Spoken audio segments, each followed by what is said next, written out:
بسم اللہ الرحمن الرحیم، السلام علیکم ورحمۃ اللہ۔ آئی ایم ایف کا ایک پورا ڈیلیگیشن پاکستان کے اندر ایک بار پھر سے موجود ہے، اور وہ مسلسل پچھلے تقریباً کوئی 4 سے 6 مہینے سے پاکستان کے دورے کر رہا ہے۔ کبھی ایک ڈیلیگیشن آ جاتا ہے، کبھی دوسرا ڈیلیگیشن آ جاتا ہے، کبھی ٹاپ لیول کا ڈیلیگیشن آ جاتا ہے، کبھی لو لیول کا ڈیلیگیشن آ جاتا ہے۔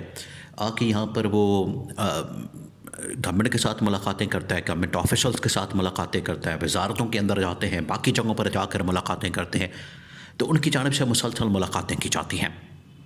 لیکن ایک بار پھر سے جو ان کا ایگزیکٹو بورڈ لیول کا جو ڈیلیگیشن ہے وہ پاکستان کے اندر موجود ہے۔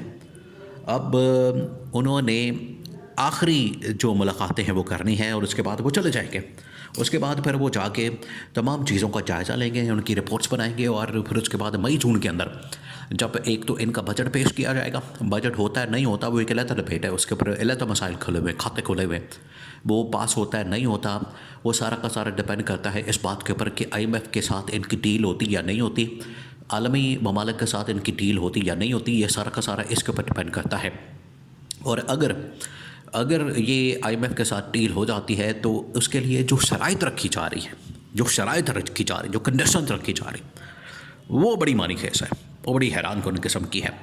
اور آپ امیجن کریں کہ اب آئی ایم ایف پاکستان کے ڈائریکٹ براہ راست یہاں کی جو انٹرنل میٹرز ہیں، یہاں کے جو اندرونی معاملات ہیں، ان کے اندر مداخلت کر رہا ہے۔ اس سے آپ اندازہ کر سکتے ہیں پاکستان کی اس وقت حالت کیا ہے، پاکستان کی اس وقت سچویشن کیا ہے، اور انہوں نے پورا کا پورا ملک پکڑ کے، پورا کا پورا ملک، آپ دیکھیں کوئی انہوں نے پاکستان کی چیز نہیں چھوڑی جو کہ اس وقت گروی نہ ہو عالمی اداروں کے پاس، کوئی ایک چیز نہیں ان لوگوں نے چھوڑی۔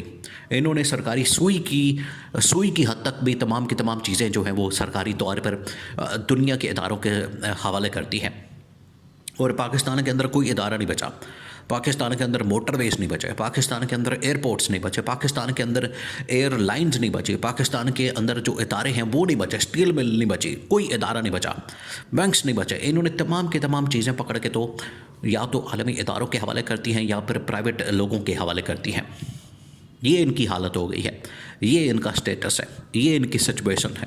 تو اس سے آپ اندازہ کر سکتے ہیں کہ آئی ایم ایف جو اس وقت پاکستان کے اندر موجود ہے ان سے کیا ڈیمانڈز کر رہا ہے، اور ان کے سامنے کیا شرائط رکھ رہا ہے، اور ان کے سامنے کیا کنڈیشنز رکھ رہا ہے۔ دو تین چیزیں۔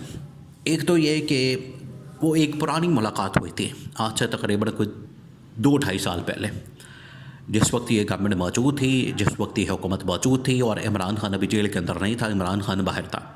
عمران خان کو ان لوگوں نے پکڑ کے جیل میں نہیں ڈالا تھا، عمران خان ابھی پابند سلاسل نہیں تھا، عمران خان باہر تھا۔ ان لوگوں نے کیا کیا کہ عمران خان کو یہ پیغام بھیجا تھا کہ اگر آئی ایم ایف کے ساتھ ڈیل ہونی ہے، آئی ایم ایف کے ساتھ ہم نے ڈیل کرنی ہے، تو اس کے لیے عمران خان سے ملاقات بڑی ضروری ہے۔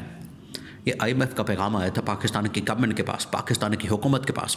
تو انہوں نے پھر عمران خان کے ساتھ زمان پارک کے اندر نہ صرف ان کا جو ٹاپ لیول کا ڈیلیگیشن ہے وہ پہنچا تھا، بلکہ ادھر سے بھی عمران خان کی جانب سے بھی جو ٹاپ لیول کا ڈیلیگیشن ہے وہ وہاں پر موجود تھا، اور انہوں نے ان کے ساتھ ملاقات کی تھی۔